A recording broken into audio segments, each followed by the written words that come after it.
No dia 17 de dezembro de 2017, quando ciclistas passavam por uma estrada de terra pouco movimentada, eles notaram algo estranho próximo das margens da via. Ao pararem para olhar mais de perto, eles perceberam que era o corpo de uma mulher que aparentemente tinha sido assassinada e jogada ali naquele lugar ermo. Descobriu-se depois que o corpo era de Daiane Reis Mota, de 25 anos, uma jovem mulher que estava grávida de 8 meses e que tinha desaparecido há 24 horas, deixando toda a sua família angustiada e à sua procura. Trágica e lamentavelmente, no dia que estava marcado o parto da bebê que ela esperava, seria realizado o funeral de Daiane e de sua filha. Porém, igualmente chocante foi descobrir o autor do crime e os motivos. Quer conhecer essa história em detalhes? Então já deixa um like para mim nesse vídeo, considere entrar para o nosso clube de membros e me permitam gentilmente apresentar aqui 1 minuto de informação do patrocinador do vídeo de hoje. Galera, o recado de hoje é direcionado principalmente para os meus amigos insólitos, os homens que acompanham o canal. Mas, claro, como eu disse da outra vez, vocês mulheres também podem usar essa dica aqui para presentear os homens de suas vidas. Uma das coisas que mais mexem com a autoestima masculina é, sem dúvida nenhuma, o cabelo. Por isso, se você está aí percebendo que seu cabelo começou a ficar ralinho, fino, já dá para notar umas entradas ou até mesmo couro cabeludo aqui nessa parte aqui, ó, você precisa conhecer a Manual, que é uma empresa britânica que chegou aqui no Brasil em 2019 e já ajudou mais de 100 mil homens a tratar da calvície de forma personalizada e segura. É tudo muito simples e fácil, pessoal. Você não vai precisar sair da sua casa e nem esperar nas salas aí de consultório, né? É tudo online. Basta você acessar o site da Manual, responder a um questionário sobre a sua queda de cabelo, então um médico especialista vai cuidar individualmente do seu caso. Ele vai avaliar a situação e prescrever o melhor tratamento exclusivamente para você. Eu vou deixar aqui na descrição do vídeo todos os links da Manual e principalmente um presente para você que acompanha o Insólito, um cupom de 40% de desconto no primeiro pedido. Só que esse cupom é por tempo limitado, tá? Então espia lá e aproveita essa oportunidade, combinados? É isso, recados dados, vamos aos fatos.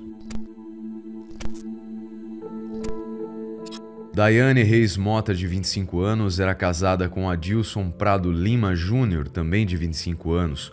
O casal teve um relacionamento que evoluiu rapidamente, tendo se conhecido, casado e logo em seguida a Daiane engravidou com menos de 1 ano e meio. Nas redes sociais, o casal era visto sempre muito feliz, principalmente porque a nova integrante da família estava para nascer, uma menina que se chamaria Maria Clara. Daiane já tinha sido casada há uns anos e tinha um filho de 5 anos, que era fruto desse primeiro casamento. E Adilson parecia se dar muito bem com o menino e estar feliz em ser pai pela primeira vez.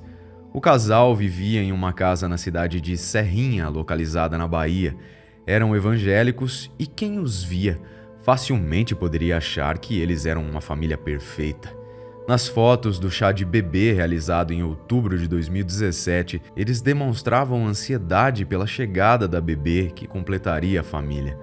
No dia 16 de dezembro, um sábado, Adilson chegou no fim do dia na casa dos pais de Daiane, perguntando se ela estava com eles, pois ele estava procurando por ela e não fazia ideia do paradeiro da esposa. Os pais de Daiane então imediatamente ficaram preocupados, pois ela estava com 8 meses e meio de gravidez, com uma barriga muito grande, e ela estar andando sozinha por aí é algo perigoso, tanto para ela quanto para a bebê. Até mesmo pelo fato de que uma grávida geralmente nessa reta final tem dificuldades para se locomover, né, sem precisar de ajuda. Imediatamente a família começou a realizar buscas por Daiane, enquanto Adilson foi até a delegacia mais próxima e registrou um boletim de desaparecimento. Ele afirmou que deixou a esposa perto de uma madeireira na cidade, pois ela iria comprar alguns materiais e voltaria para casa. Mas o tempo foi passando e ela não chegou. Ele pensou que ela talvez tivesse ido à casa dos pais, mas após verificar que ela não estava lá, ele teria ficado apreensivo. Adilson também comentou que Daiane poderia ter fugido com um colega de trabalho, pois ele sabia que ela havia trocado algumas mensagens com esse rapaz recentemente. Mas para a polícia e a família não fazia sentido essa afirmação, pois ela havia marcado o parto para segunda-feira, ou seja, dia 18 de dezembro, e faltavam apenas 2 dias. Por se tratar de uma mulher no final da gravidez, buscas imediatas foram realizadas pelas autoridades locais e a ajuda de voluntários. A princípio, imaginou-se que Daiane tivesse ido para a casa de alguma amiga, pois era o final do ano e algumas festinhas estavam sendo realizadas. Ou que talvez também ela pudesse ter entrado em trabalho de parto e sido socorrida por algum hospital, e com isso não teve tempo para avisar os familiares. No pior, imaginava-se que Daiane tinha sido sequestrada, mas nenhum sequestrador tinha entrado em contato para solicitar algum resgate. Mas as buscas duraram pouco. No dia seguinte, cerca de 24 horas após o desaparecimento, os ciclistas que passavam por uma estrada de terra de difícil acesso no bairro Barra do Vento, em Serrinha, notaram algo estranho na margem próximo a um matagal e, ao se aproximarem, eles viram que era o corpo de uma mulher que estava de bruços no chão. Imediatamente a polícia foi chamada e, ao averiguarem, constataram que era uma mulher grávida e quase que instantaneamente eles ligaram ao caso do desaparecimento. O corpo foi levado ao IML da cidade de Serrinha e lá a família de Daiane infelizmente confirmou sua identidade. A autópsia constatou que ela havia sido assassinada com um único disparo de arma de fogo desferido quase a queima-roupa na sua nuca e que a criança tinha morrido minutos depois, como consequência da morte da mãe. O corpo estava a apenas 10 quilômetros da casa dela. Os investigadores pediram as imagens das câmeras de segurança da tal madeireira onde o Adilson afirmou que tinha deixado a esposa, assim como também imagens dos lugares próximos ali, para eles verem o caminho que ela teria feito. Mas para a surpresa de todos, Daiane não aparecia em nenhum lugar. Funcionários da madeireira também confirmaram que não tinham visto a jovem mãe naquele dia, o que era uma contradição com o depoimento de Adilson. Por outro lado, os investigadores conseguiram imagens que contavam uma outra história. O carro que Adilson tinha emprestado para sair com Daiane naquele dia foi filmado percorrendo um caminho que levava onde o corpo de Daiane tinha sido encontrado. Uma casa próxima de onde o crime ocorreu teria filmado com exatidão a placa desse carro, que era o mesmo usado por Adilson naquele dia. Então a polícia constatou que ele havia estado no local no dia e na hora do assassinato. Mas antes de Adilson ser chamado para prestar um novo depoimento e esclarecer essas controvérsias, ele ainda participou do velório de sua esposa e da filhinha, no qual ele chegou a dar entrevistas a jornais locais falando que elas, ou seja, a esposa e a filha, tinham sido vítimas da violência desmedida do Brasil e que alguém tinha que tomar providências para que as leis brasileiras mudassem. O velório e o enterro foram realizados no dia 18 de dezembro e foi um dos momentos mais marcantes para a família de Daiane, que na verdade planejava estar comemorando naquele dia a chegada de Maria Clara, mas estavam se despedindo de mãe e filha daquela maneira tão triste e trágica.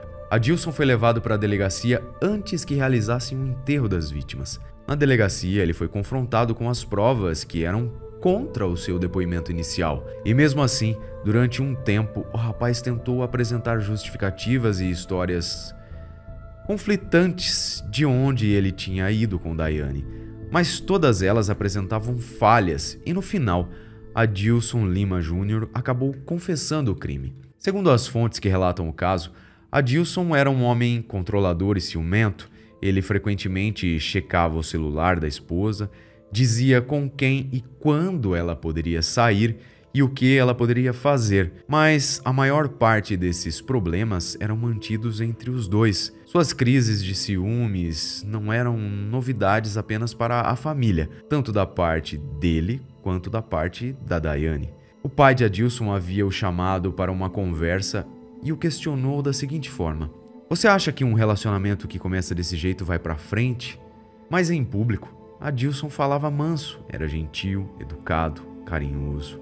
Então ninguém tinha visto nele uma ameaça.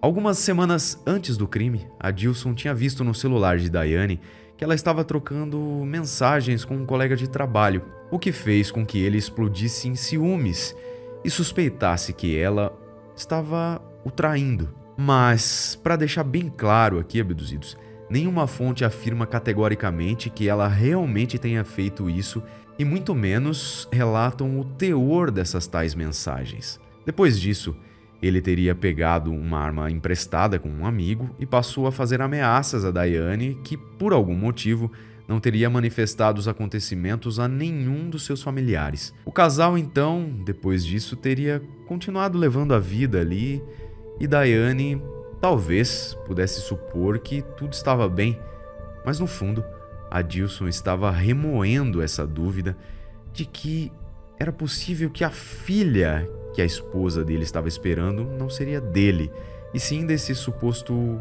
colega.